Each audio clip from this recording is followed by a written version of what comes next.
We see an advertisement on television, and then they have a piece in the title, like sugar-free, fat-free, gluten-free. So we see these advertisements promoted by famous skiers and famous athletes when they're really not good for us, okay? So it comes down to the marketing that goes on in this industry, and it comes down to them making money, not taking care of your health.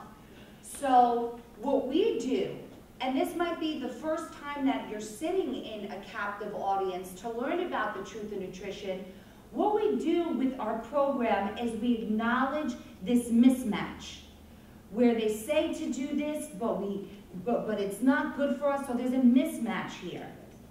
And through transitions, we help you understand what that means, and we help you get the truth about nutrition and what's really going out there. And that's what makes us different from any other program that you may have been a part of and that you may have heard of, such as your diets, like your Weight Watchers, Atkins, and protein diets, and so on, okay? It's amazing to see that in 2015, 75% of Americans are going to be obese. So we need to take charge of our own health and also spread it to our children because it's gone too far. So what are our struggles? We all have struggles in life, and it all starts with ourselves. Anybody have any idea where the struggle begins? In our mind, okay?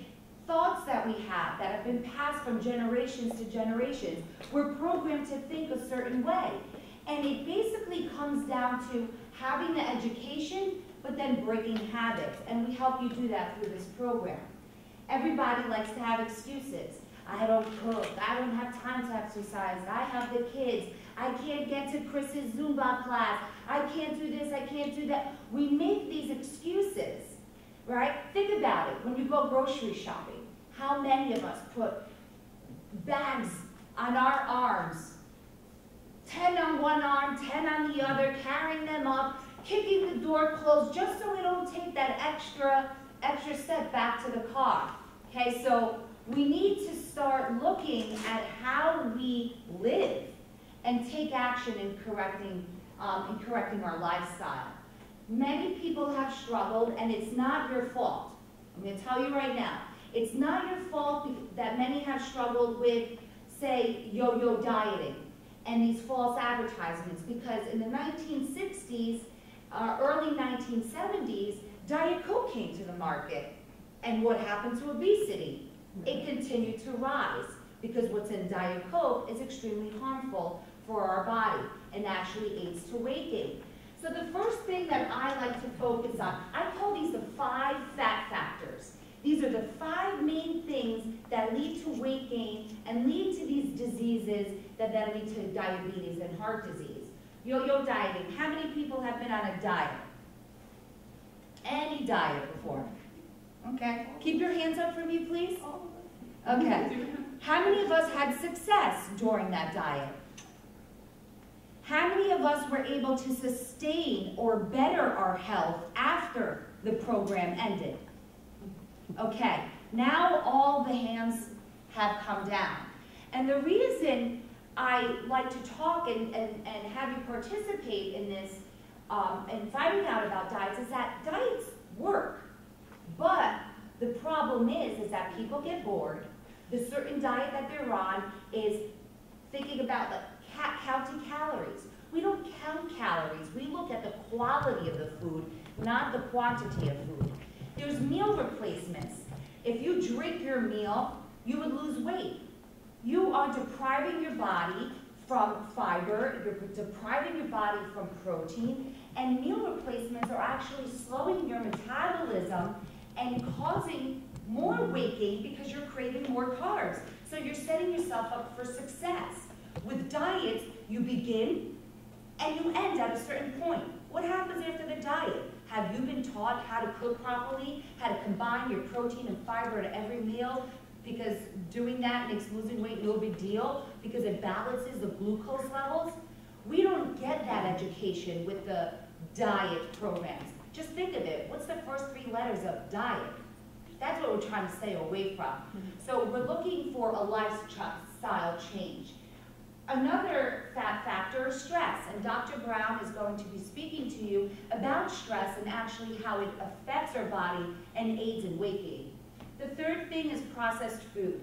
This is one of my favorite parts of the program because I love to have you bring in things from your cabinet and we sit down with the coaches and we look at the ingredients and we look at the labels and we see how the label says fat-free, sugar-free, but in the ingredients, they're putting in sweeteners, they're putting in preservatives, hydrogenated oils, all these things that you think you're making the right decision, but it's causing you to lead an unhealthy life.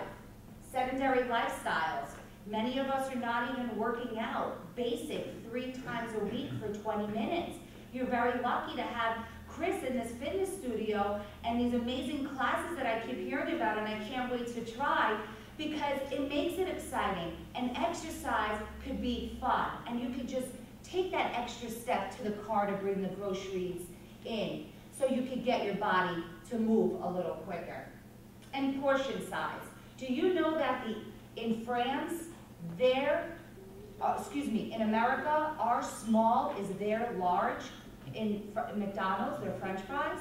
It's amazing how we have in America family style. You know, you go to Carmine's in the city and the portions, or we go to the Portuguese restaurants and we have rodizio, which I love, but the meat just keeps on coming. So we don't have really control over the portion size. So it's not your fault that this is the things that we have really been struggling with in America, and it's time to take control. So another thing that separates what we do is that we don't focus on just weight, right? We're used to judging if we're healthy or not on our weight and what the scale says. And many of us may even be addicted to the scale. We don't just look at weight here. We look at body fat percentage. How many of us know our body fat percentage? Anybody know our body fat percentage? Okay. I'm not sharing it. You don't have to share it. But we help create a desirable range of body fat percentage that is customized for you because everybody is different. Wouldn't you agree? And we're all, you know, depending on your age and your body type, we help target what your desirable range is for body fat percentage. And the reason is that when you're following a low glycemic lifestyle, your metabolism begins to speed up and it begins to burn fat and build muscle. And muscle weighs more than fat. So how can you judge by looking at what your weight is and what the scale says if you're healthy? I have many, many patients where you look at that and then you say, why are you here? You don't need this program. And I take their body fat percentage and they're obese, believe it or not. So you don't know what's really going on within. So our goal is to burn the fat, build the muscle, all the other diet programs in the industry. You may lose weight on the scale, but you're actually losing muscle. And you need muscle because it dictates your metabolism. So what we focus on in the beginning of our program is what are your goals, okay? But I want to tell you what our goals are. And I'm not going to stand here and tell you the intellectual and medical reasons of why losing weight and changing your lifestyle and getting healthy is beneficial for you, because that's obvious. What we are going to do is take a look at how people are taking a proactive approach in taking care of their health and talking to you about the truth of nutrition and how to see food, how to combine the foods, and how to learn how to live by eating. Our goal with transitions is to eat in order to get fit. You eat to get healthy, okay? You should be eating every 2 to 3 hours. So we follow the program with that. Our goal is to get you off of your medications, get your cholesterols down, help you improve the way you feel, the way you think, the way you work, okay? And just to better yourself and extend it to your family. because that's what begins to happen is you take what you get from the education here and you bring it home and you start changing people's lives at home. So what are your goals? It's important to write your goals down, and we're going to get into the why. Dr. Brown is going to talk to you a little bit about how it starts with the why. But with your goals, it is important to write these things down and work with your coach on your goals. It is proven that you are more likely to succeed in achieving your goals 2 times more when you write them down, okay? How much weight do you want to lose? Many people say, I want to lose 30 pounds, I want to lose 40 pounds. That's great that you have some type of idea of what you want to lose, but we actually have an exact formula that helps you create a goal that is doable, okay, and not setting yourself up for failure. And how will your life be different when you achieve those weight loss goals? Okay, and how will it change?